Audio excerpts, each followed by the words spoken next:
What's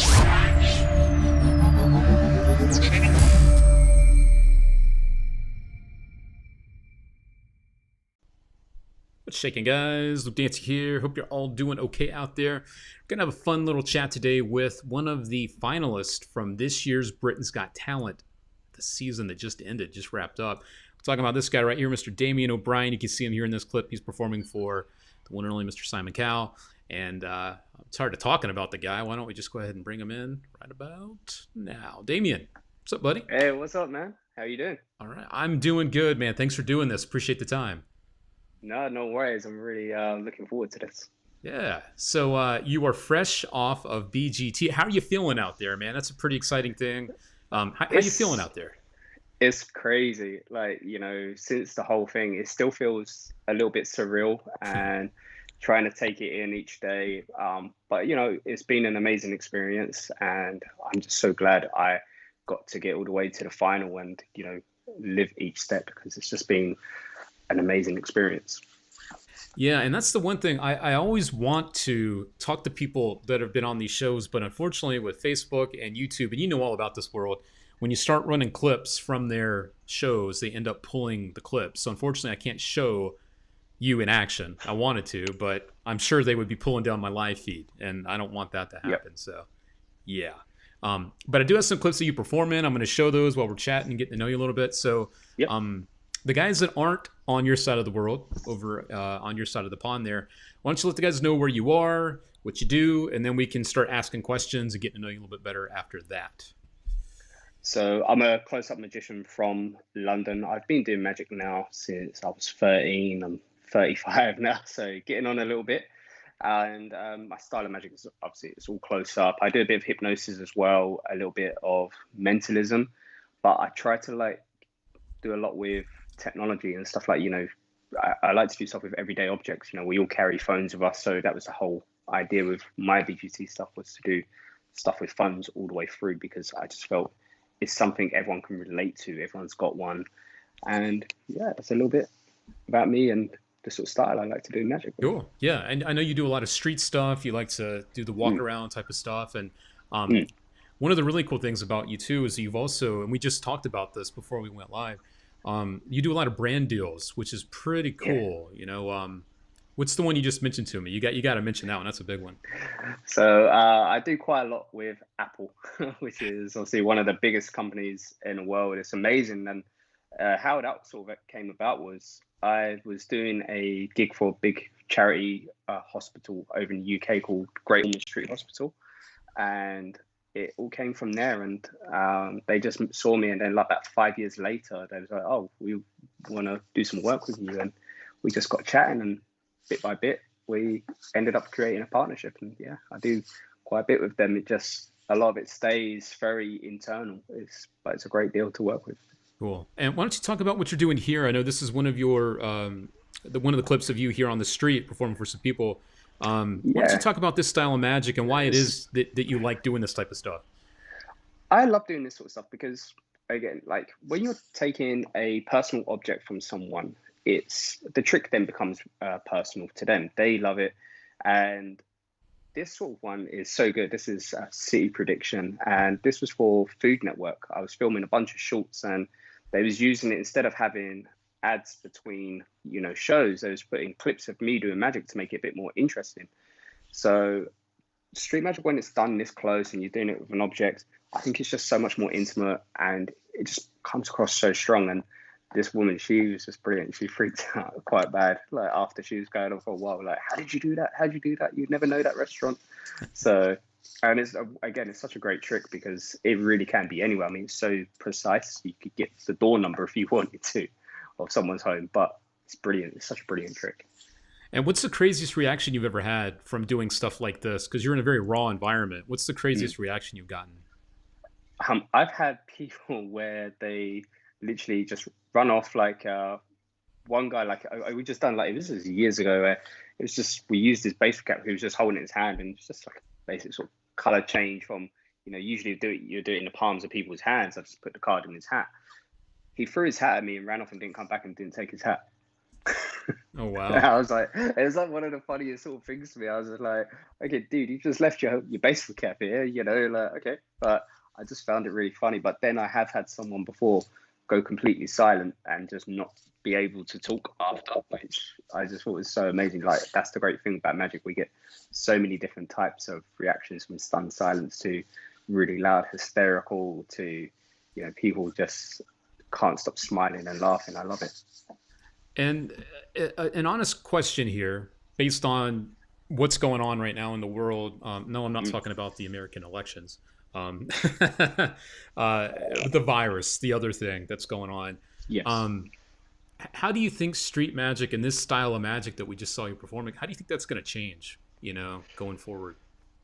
It's gonna be tough, I think, until people feel honestly safe again, like really truly safe. It's gonna be a very long time before we're able to go out and do magic that sort of close without, you know, needing to be like, oh, sanitize your hands or trying to keep this distance where you make them feel comfortable. So it has affected close-up magic so hard.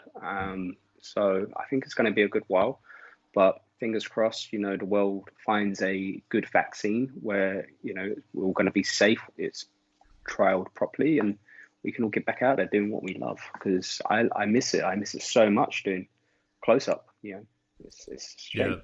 And that's the word, I've talked to people almost every week on here, and that's the one thing that they all say is, they miss it. They miss performing for people. This type of stuff, Yeah. while it works, it's not the same at Yeah. the end of the day. So based on that, have you tiptoed into the virtual show world? Have you started doing any of those yourself, or is that something that you're like, not really my thing? Yeah, I got like right at the very start of the first lockdown we had in the UK, which was around March. Within a week, someone just went, "Would you do a gig for birthday on Zoom?" And I was like, "Okay." And I'm like trying to think, "Oh my God, what tricks can I really do virtually? Where it's going to play really good?" And I'm in my front room here, and bit by bit, it's like anytime when you go out and you trial a new trick, it's just about sort of perfecting it and getting it down. And now I feel quite comfortable. It's still not the same. I love doing magic. I love that sort of said the intimacy and close up like stuff, Yeah. like being able Yeah. to take a phone and put it in their hands, or you could got that little bit of misdirection. You could do other sort of sneaky things, but I am sort of doing more of it now, and I'm planning to do a couple of virtual shows just in December, 2 nights where people can buy tickets and just watch a 45-minute virtual show. Nice. Well, keep us updated. We'll be sure to help spread the word when it comes to that. Thank you. Had some people saying that they really enjoyed your act. Gideon out there on YouTube says, "Hey Damien, I loved your act in the final. I'm from South Wales, so obviously he was able to watch you Yeah, on the telly over there, which is cool." appreciate it, bro. The other cool thing about Damien is not only is he a performer, he does these brand deals. He's just fresh off of BGT over there, Britain's Got Talent. He also, a short while back, did a V2 of the original Hanya playing cards, which are also a Damien O'Brien thing. And I wanted Mm, to let the guys know that I've got one deck of each to give away. So I nice. was going to ask the guys out there, and maybe because it's voting, here in the States, Yeah.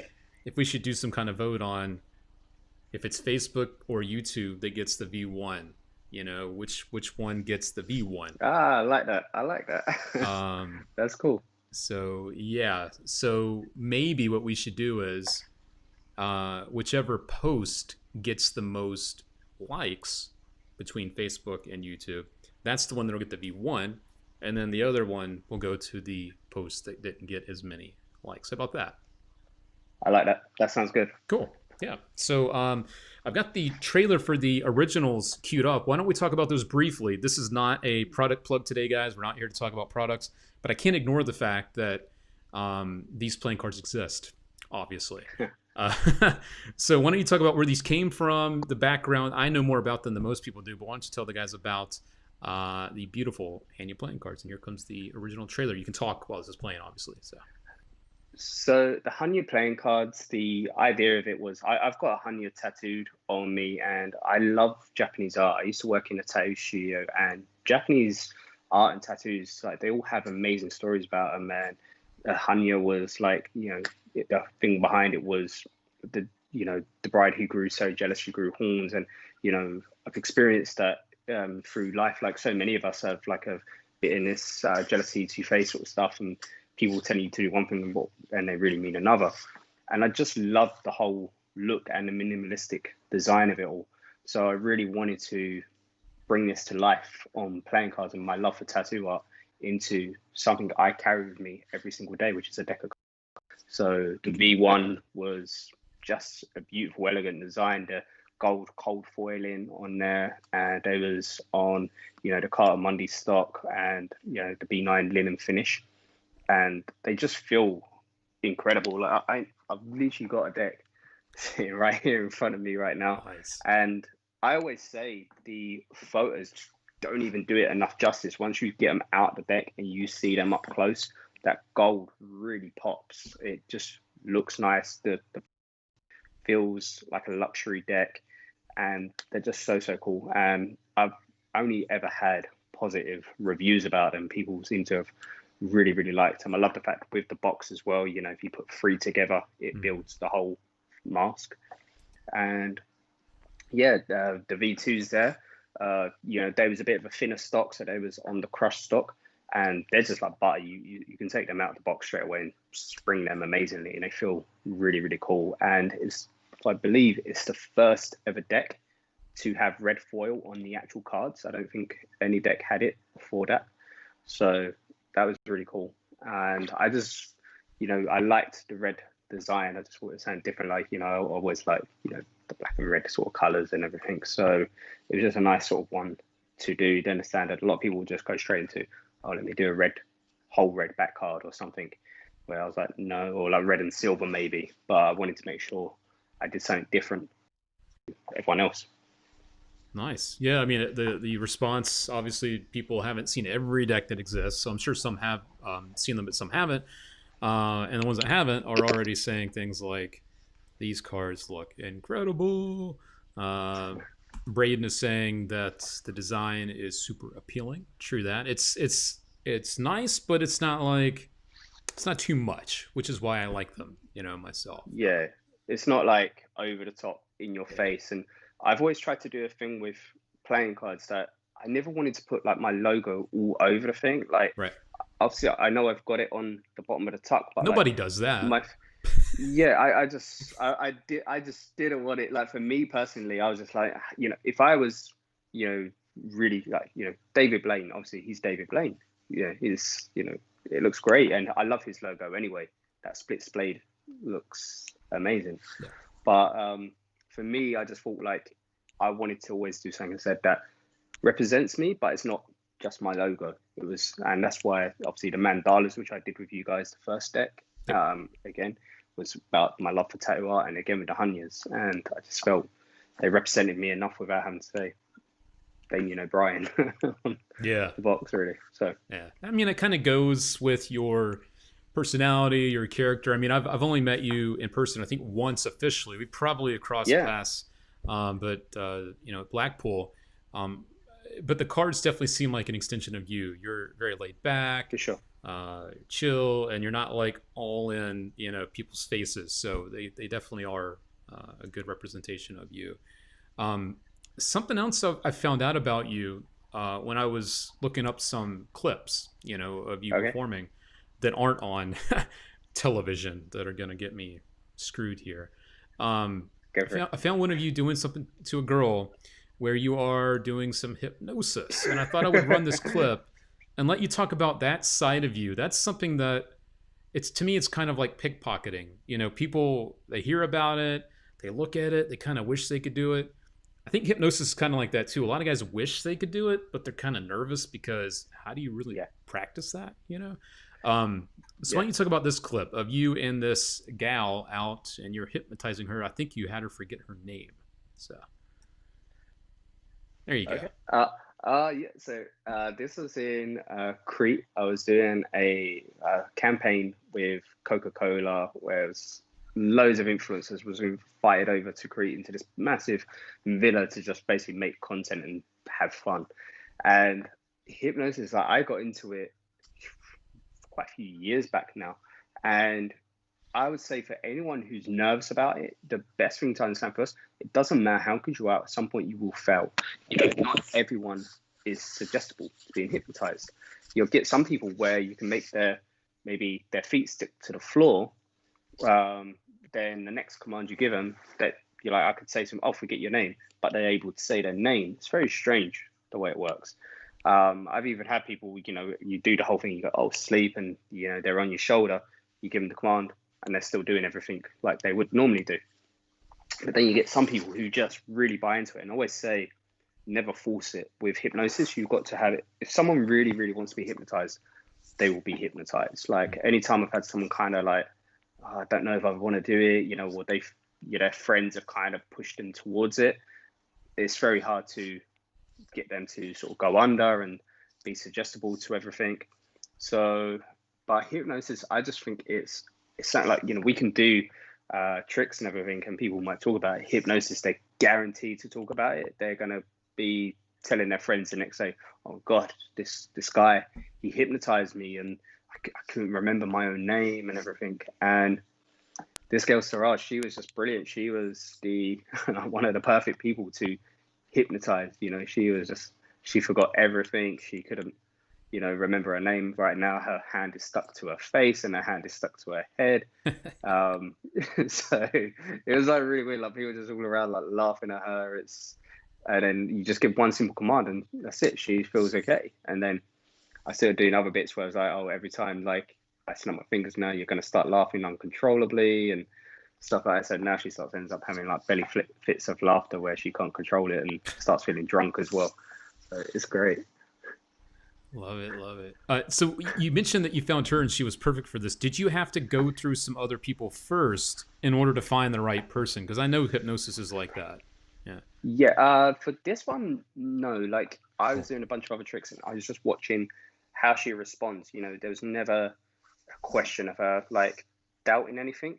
She just accepted it, really loved it. Where some people, yes, you've got to sort of test sort of through. You get a few people like you try something and they don't really bite. It's like, okay, you wasn't good enough. Like, I think some people get too nervous. They're hearing everything around them, and they're a bit worried about what will happen. I think there's that, Mhm. what will this hypnosis? You hear the horror stories. So I think that's still in some people's minds. And always try to explain to them it's going to be a good experience. You're going to feel amazing about yourself, and that I would never do anything that sort of makes them feel bad about themselves or the situation, because again, others are watching. You want others to participate and take part in this. So it's always try and make sure it's people around are all filming it, and to make that person as well feel comfortable, like that they'll always feel okay with the situation. But no, you just gotta figure out, like I said, like the first few times I tried hypnosis, it did not work, and you've got to just figure it out along the way. It, again, is trial and error, but I find doing mentalism tricks along the way kind of helps. Nice. Well, I've been meaning to bring up, obviously, the BGT stuff as well. Hmm. I know a lot of people have questions about hypnosis, and um, we will probably have to pass on that topic just because I really want to get into some BGT talk here, which we haven't even touched on Go yet. for it. Um, First of all, a generic question: was it what you expected? Um, it's a monster. It's a beast. Watching it and being on it, from what I've heard, two totally different things. Obviously, Yeah. was it what you expected though? BGT.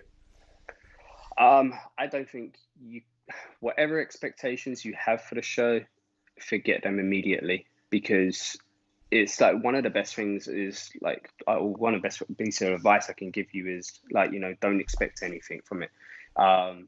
It's a huge machine, like it's a huge production, and my first audition, you have such a quick rehearsal time because they're just trying to see, okay, this is going to be our cameras, our lights, sound. And, while I'm doing my rehearsal, I had a water tank being set up in the background behind me. And like, I cut my hand and everything. It was crazy. Like, my rehearsal, it's like, it couldn't have gone any worse. And, you've just, like I think John Archer said it well, sort of thing.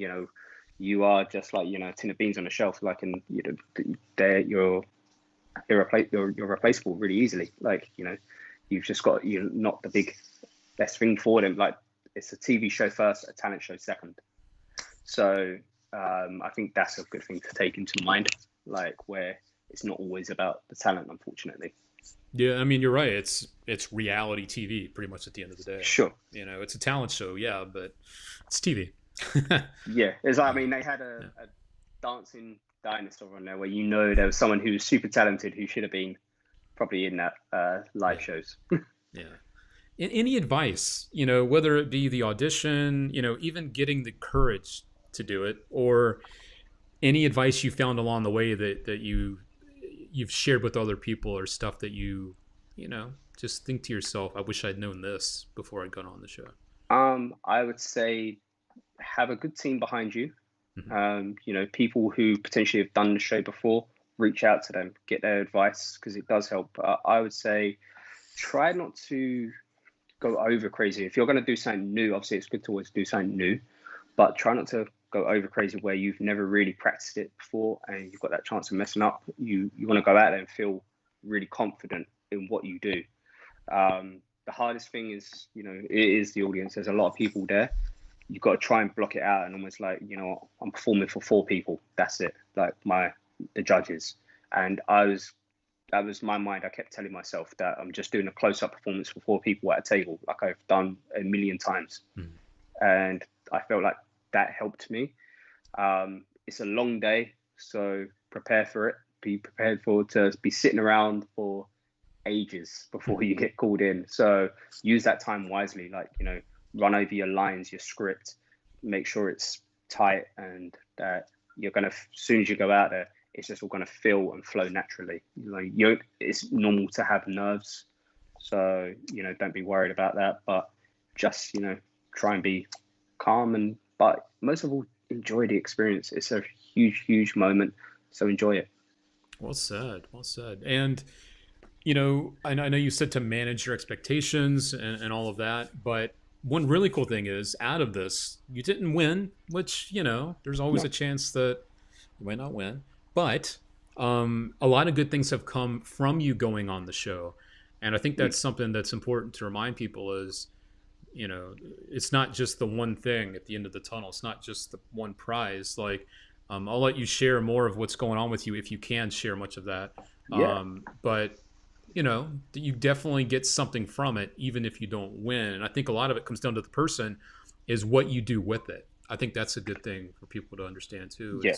It's definitely what you do with it. It's right. I think if you use this platform correctly, it can be amazing whether you win or not. Like, so for me, like, I knew, obviously, going into the current situation in the world, I was like, okay, let's use something with social media in a minute. I do, as you said, a lot of brand deals, so I was like, let's grow my social media. So I did a social media trick, and for me, like, it will open up so many doors. Like, the exposure levels, I've done TV in the past, but nothing like this. Like, this is watched by millions, and it will open doors, like, if you treat it right. And for me, I've gained a UK tour out of it, which we'll start selling tickets in the next couple of weeks. We'll be fully announcing it. Well, see, I'll tell you guys now. Yes, I'm going on the UK tour next year. Which would be my first ever, so I'm terrified, but it gives me a bit of time to practice, I guess. And the amount of bookings you'll get aside from it, and people wanting to work with you, and it's just going to open you up to a whole fan base, and it's just going to give you that next step to progress your career. So use it. It's going to be amazing for you guys. What do you think your favorite moment was from doing BGT, if there is one that stands out for you? Oh, it's so hard. So many people ask me this one, and it's a toss up between the first audition, the ending, because no one expected that to be obviously Simon's birthday engraved into the metal phone, and just his reaction of the wow. And then I never ever expected 2,000 people to jump up and start cheering. And obviously TV gets edited down a bit, but they was up for nearly 4 minutes or so clapping. It was crazy. But then I love the reactions of the phone in the rope from my final performance, because that just, it was so sort of good. There was a lot of magic in that one as well. It was just so many different tricks.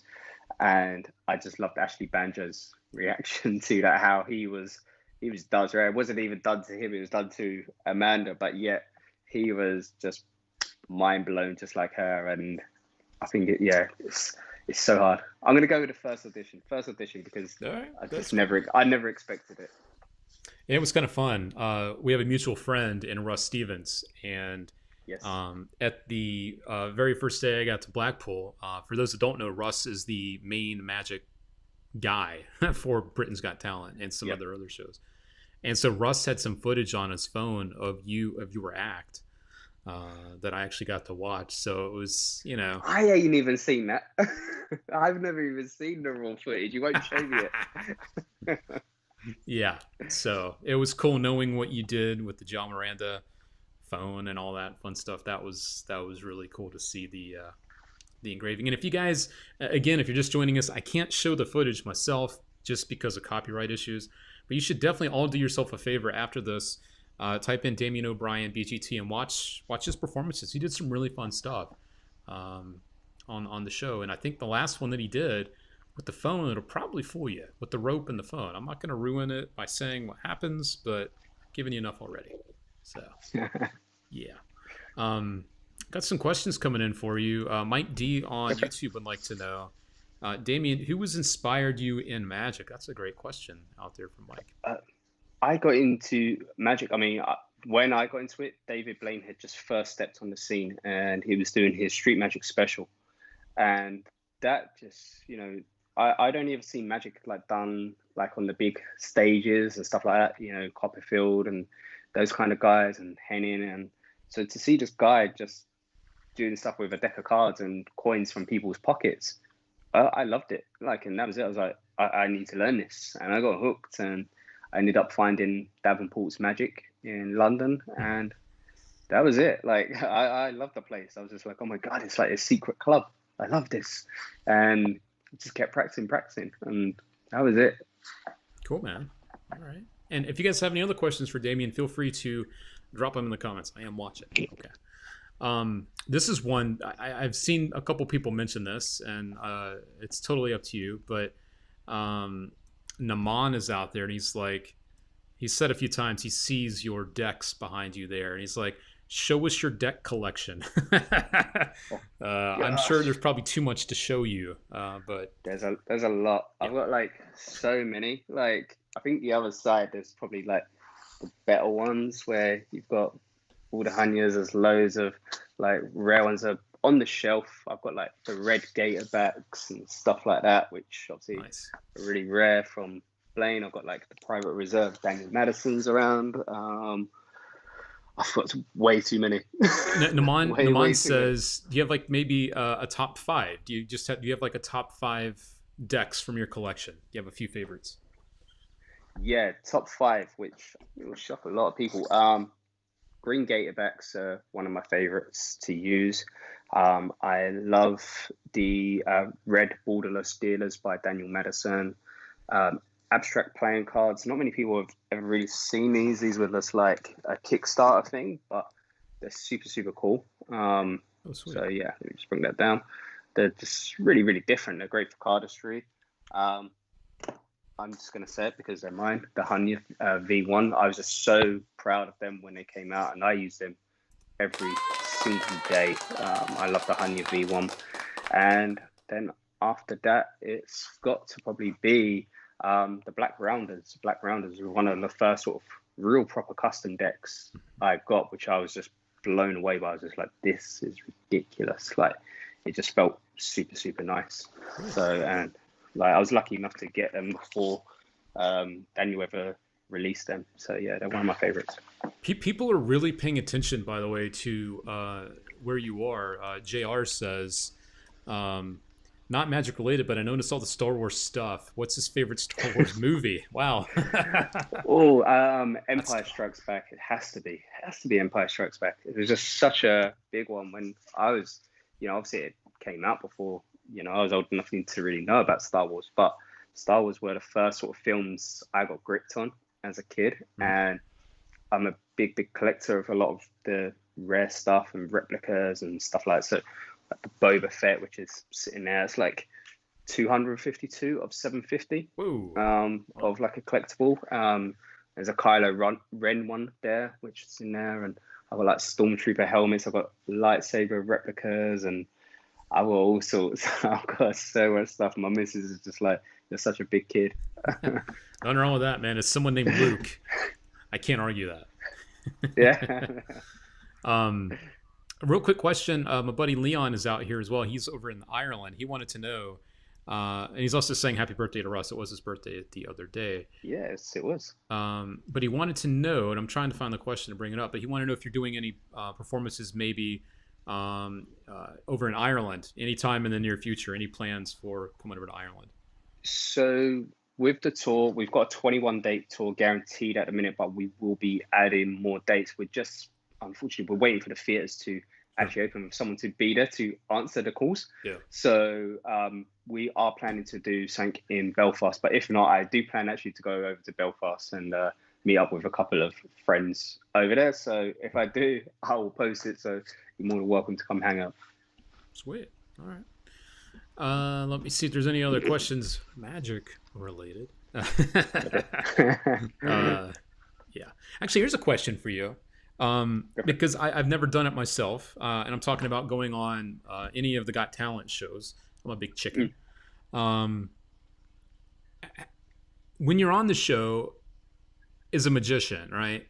It is one of the only acts where people can really dissect what you do and try to put it all over the place, online, newspapers. It goes everywhere. How did you handle some of that yourself? There's all these people going, here's how we did it. Here's how we did it. Like, it's really hard. I can't lie. You spend so much time putting together such a great routine, and getting creative with your team. And Russ, he works so hard to make sure you're doing a really great job and that the routine will be the best it possibly can be. So for someone just to come out, like there's one YouTube channel where this kid is just like, he's done it to every single act, actually trying to get the channel taken down because we're just like, it's not fair. I think BGT are actually looking into it. But, it is annoying, the last one was even worse because the paper just done a full clickbait where they said, I completely messed up my routine. And that came out right as the voting opened. And it was like, I didn't mess up the routine. And they were saying I had 52 Instagram accounts. Then there was, he left the card in David's jacket. I was like, David wasn't even involved in the entire trick. What are you on about? Like, and they're just like going through people's comments off Twitter. And I'm like, not a single one of your so-called eagle-eyed viewers is correct here. And again, the press team had to like make the newspaper change their headline. It was just like, what he was doing, that's just completely false clickbait advertising. But it is frustrating because, as you said, no other acts get that. Like the singers or the dancers don't get someone trying to dissect everything. But it's just a thing. I think it's that thing with magic, and there's some people out there, it just frustrates them so much. They want to know how it's done. So they just look for the answers, and you just got to kind of hopefully suck it up and just carry on. It is interesting though, because even though they're trying to pick apart how stuff works, it's still attention. The other acts don't get that. They don't get that little extra bump. So. No, that's it. Like there's like, and a lot of people went to me. You got to look at it. It's still, you're getting a lot of press off the back of it. People are talking about you. Yep. So it helps. Yeah. Something else I was going to ask you about when it comes to the brand deals. We were talking about that earlier, that you do a lot of that. I've talked to some other people in the past. I know Magic Singh is a guy I think we both mutually know as well, and he does quite a bit of that as well. When it comes to doing that, it is definitely not going anywhere. The more popular social media becomes, the stronger that stuff will become, and it'll just stay. Any advice on that type of stuff? As a magician, the goal, of course, people always want to get their own show. They want to do their own tour, that you're also going to be doing. But brand deals are becoming more and more of a thing where people want to make money promoting big brands or products. Any advice on getting yourself plugged into that world other than the obvious, which is putting yourself out there, you know? Um, yeah, I mean, it is pretty much that. You do have to put yourself out there. I remember with my first sort of ones, which I ever approached years ago, was with New Era Caps, who I'm still with now, and G-Shock watches. And my thing was, look, I'm doing magic to a few famous people. I'm putting up videos everywhere, and I'm always wearing your brand. Like, it'd be good if we can do a product placement. And so I started like that. So the product placement was you got zero money from it, but the more you wore it, the more they was like, okay, we'll give you a bit more to showcase. And then you start getting yourself into a position where you can go, okay, look, it's been 6 or 7 months. You've seen how well I'm getting the attention I'm getting. I think it's time now we negotiate a deal where there's a payment involved, and you sort of work through that. There is some things where, you know, I mean, there was ones we was trying to get brand deals, and it was just like, nah, we wouldn't do it. Like I did say with Tom Elderfield years ago with like Costa Coffee, because I was trying to get a coffee thing, and they didn't bite. And that's the thing, you just do. Sometimes there's so much, you know, tricks out there with branded stuff you can do. There's things you could do with phones and watches and, you know, drinks and food and stuff like that. And I think it's just about, sometimes, you know, social media can suddenly just blow up for no reason. Yep. So if you could be lucky, that brand does see it, but always tag the brand, reach out, look at the PR companies and stuff, and, you know, just try and do stuff that they don't see. Like, again, with the watch companies, the watches are a great one, because as a magician, the main focus is on your hands. They see your wrist all the time. So it's a really, really good one to get involved with. And again, if you can show a couple of tricks to that brand of what you're doing, you never know. And it is just, sometimes it can be pot luck, you know, and then bit by bit, people start seeing, if you get that one brand deal and you do a good video, the next one's going to go, cool, let me do something. But again, TV shows, BGT, they will open you up to so many brand deals. Seriously, they're opening up to a lot. Nice. Speaking of BGT, one last question here about your performance. You're mentioning performing with phones and other objects. Gideon says, did you damage Amanda's phone after when it fell? Obviously. So, you know what was so funny with that? We pre-rehearsals, we kept saying, I'll put the hand over the top like that to the producers, like, as we running it through, just in case it popped out. And the last sort of bit, right at the end of the final rehearsal, we was like, do you know what? Don't put the hand over the phone because it's blocking. We've got an overhead shot as well, and it's really blocking it. Okay. So what happened? The phone fell out, which to me, in a way, I think it kind of added to the performance, and it really made me laugh. But no, I saw Amanda, and straight after I was like, is your phone okay? Like, I replaced it. She was like, no, it's completely fine. Don't worry about it. She was like, to be fair, I was hoping it was broken so they would buy me the new one. So, Nice. yeah, it's all fine. It's funny. Here's a good question from Corey. Corey is also a performer, magician. He does a lot of street stuff and puts videos online as well. He wants to know, what's your relationship with your filmers? Are they friends or people who reached out to you? So when it comes to getting that content, it doesn't just happen by itself. You know, how do you work that angle, I guess, with the filming of it? I get a lot of friends usually to help, ones who especially understand the angles. Like, Yep. you know, magic's so tricky with what we do. Yep. And they need to know when they're going to pick up the right moment to be on your hands or be going at the reaction, especially if you're only using one camera. You know, I love always trying to shoot with one camera. I like that sort of rawness of it all, because it's like, okay, there was no cuts, he didn't cheat or anything. So, but definitely try and have a magician, if you can, film magic. Like, I use D. Christopher quite a lot because, you know, he's really great at filming stuff and putting bits together. Sonia Benito, she's amazing. Like, she helps me loads, and she's such an incredible magician herself. And, you know, just when I can, I will do that with people. But, you know, I have had friends do it in the past who are not really great on a camera, and it's never really worked. So I always say use a magician or someone who is an amazing videographer who's going to get your angle straight away when you just, you know, do a sort of a block through with them quickly to get them to understand what it's like. Cool. When it comes to the brand stuff, one more thing about that. Fiddle and Johnny wanted to know on YouTube, do they reach out to you, or is it the other way around? Or is it a combination of both, you know, when it comes to landing those brand deals? it's definitely a combination of both. Yeah. I have some which will reach to me and just be like, hey, we got this idea, we'd love you to get involved, and I will do that. And then sometimes it's me just reaching out because I think, you know what, I've got a really cool idea which I think would work for that brand. That's the sort of thing you've got to look at quite a lot. Like, some of these brands, they're getting people approaching them every single day. But it's like, what can you really do for them? What is going to make it super cool for them? Why are they going to want to take you on board? So you have to be, very clever with what you put together for them and present to them something they've never really seen before, just something so super interesting. But also, if you have stuff with other companies you worked with, you can use that as well. Go, look, this is what I created, I don't know, with Domino's Pizza, or this is what I created for Coca-Cola, and and use that as your little push to show I'm capable of working with brands. Flex on them a little bit with that Coke, with that, Yeah, a little bit. flex a little bit. Yeah, you did another campaign. I don't remember the name of the company, but I believe it's a UK-based pizza company, right? Didn't you do something? Yeah, with Pizza Express. Yeah, Pizza Express. So it was one I loved that campaign because it was one of the first times I really got to work with Tom Elderfield and just sort of see his genius. And he was super young at the time as well. And it was just such a fun day because we had gone in like a few days before into the restaurant to sort of scope the place out, and it was all hidden camera, and it was just so much fun. And the pizza trick at the end looked amazing. And then like Tom challenged me part of the way through filming. Like, we had the normal, bill to credit card change, which Tom, he just modified to do it as a gift card. Mm-hmm.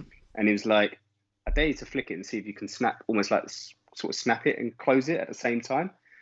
And we was told we would only get one take of this, and that's it, because they needed to wrap. And I just went for it, and I managed to do it really quick. So it looks really sharp. And we just had so much fun, and ate way too much pizza. It was a really good day. You're making me hungry, dude. Oh, it was such good food as well. It was funny. Someone actually, I can't remember who it was. It was in Blackpool, and it's the Pizza Express opposite the Winter Gardens. Yep. It's so we were sitting there. One of the guys went to the waitress. Oh, like, he done an advert for your company, right? Do we get the meal for free? And I went, really? And they showed him the advert, and the manager went, yeah, as long as you shout us out on Twitter, we'll give you it for free. Nice. Free pizza is always the way forward. Wow, flexing at Blackpool. There you go. All right. I know. All right. There's not many places to do that. This is true, yeah. And I was hoping there was going to be a connection there, because there is the one right there. You walk out, and there's people sitting there at the windows, and they're all watching who's walking out. Yeah. Oh, yeah. Yeah, all the time. Nice. Oh, also, Russ just sent me a message, so I guess we'll say hello to Russ out there as well. Russ Stevens. Yeah, cool. As we look to see if there are any last questions, I'm going to do the giveaway as well for the Hanyas. I'm going to do a quick peek here. Here is the Facebook.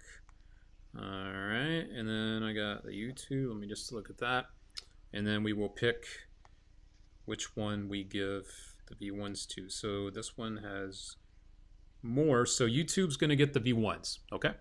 Nice. And so I am literally going to scroll through the comments that are on my screen, because I want a live winner. I don't like when people just come and then they go, and then they're like, yeah, if you're here, you're going to have a chance to win. So let me scroll through. I have both Facebook and YouTube comments together, so whichever one I land on will go to the right place. But let's see who the winner is for one of those decks. So V1's going to YouTube. I just stopped, and my clicker just ended up on a guy named Magic Man. That is his name. Magic Man, give me a confirmation you're still with us. If you're still watching, you give me just a thumbs up emoji, then I will know that you're here. I'll also do the same for the Facebook friends. Let me just scroll through the comments. And that is a YouTube winner. So hold on. Let me keep going. Da, da, da. And it looks like our Facebook winner is going to be Mr. Daniel Ricks. So congrats to Mr. Daniel Ricks. Let me take a note so that I don't forget this stuff. And I will show these once again. These are the ones up for grabs. Daniel Ricks just won the V2s. There is a look at the back of those. Here's a look at the tuck for the V1s. Those are the V1s, rather. And then we've got the backs of the V1s. And there is the talk for the V2. So very nice. All right.